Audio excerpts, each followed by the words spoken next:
La boxe offre parfois de belles histoires. Johan Duhaupas a connu la sienne au bout des gants. Le Français, que l'on surnomme le reptile, signe la 33e victoire de sa carrière le jour de ses 35 ans. Après avoir boxé en Allemagne, en Russie ou encore aux États-Unis, Johan Duhaupas remet les gants à l'occasion de la 3e édition du Monaco Boxing Challenge, 4 mois après son dernier combat en Alabama et son championnat du monde WBC perdu contre le champion en titre, l'Américain Deontay Wilder. Pour son retour sur les rings, le poids lourd est opposé au Brésilien Marcelo Luiz Nascimento, 35 ans lui aussi. Un boxeur d'expérience qui dispose d'un palmarès légèrement positif, avec 18 victoires pour 11 défaites. Du haut de son mètre 93, celui qui a été champion de France et champion de l'Union européenne en 2013 bat le Brésilien au point par décision unanime au terme des 10 rounds de 3 minutes. Ça s'est bien passé, un adversaire comme je me doutais, très habile en défense. Un mec de métier qui a boxé les meilleurs, donc je m'attendais pas à un combat si facile.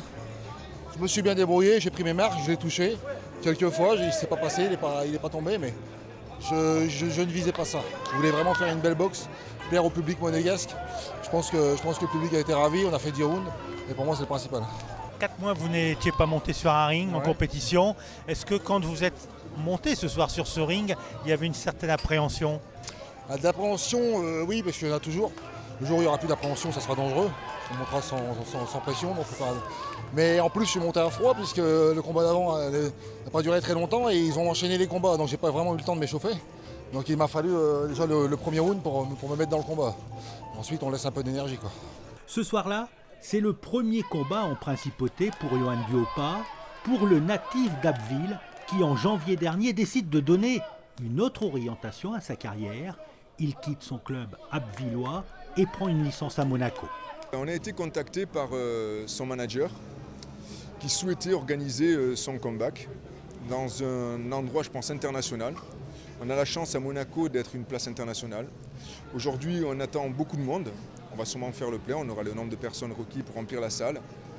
Je vous dis, Monaco, quand même, c'est un atout, c'est un plus. Il y a un attrait de la part de tous les promoteurs pour venir boxer à Monaco, puisque cette année, nous avons organisé, ce gala, nous les organisons avec un certain promoteur. Le dernier gala, on l'a fait également avec un autre promoteur. Il y a vraiment un intérêt de la part des promoteurs pour venir organiser en principauté de Monaco. Nous, il faut qu'on veille sur la qualité des combats qui nous sont proposés. Voilà, il faut qu'on fasse vraiment ce qu'il y a de mieux aujourd'hui. Et donc aujourd'hui, ce qu'il y a de mieux aujourd'hui en France, c'est Johan Duhaupas.